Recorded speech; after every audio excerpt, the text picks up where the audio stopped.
for Holocaust Memorial Day is ordinary people.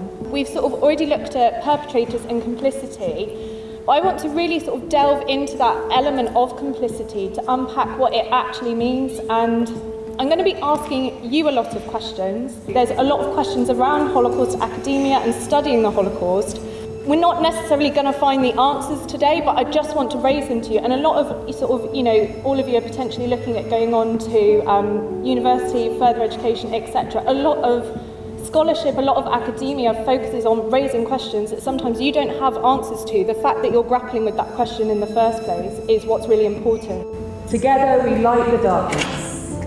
Together we light the darkness. One more time. Together we light the darkness. Together we light the darkness.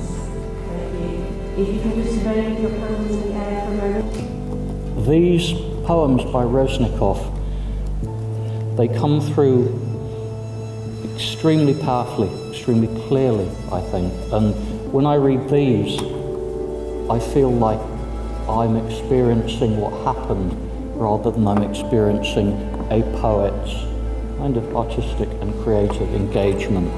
The men of the SS squads were protecting them as they walked towards the Polish border, whipping those who lingered and snatching what little baggage anyone had and shouting, "Run, run."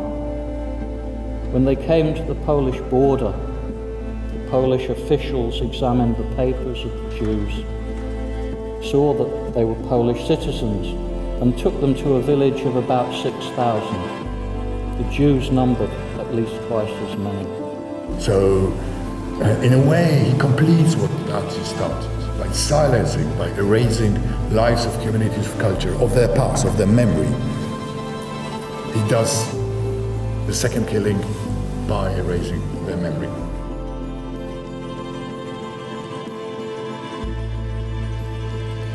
So today, we are asked to remember that we are all ordinary people who can be extraordinary in our actions.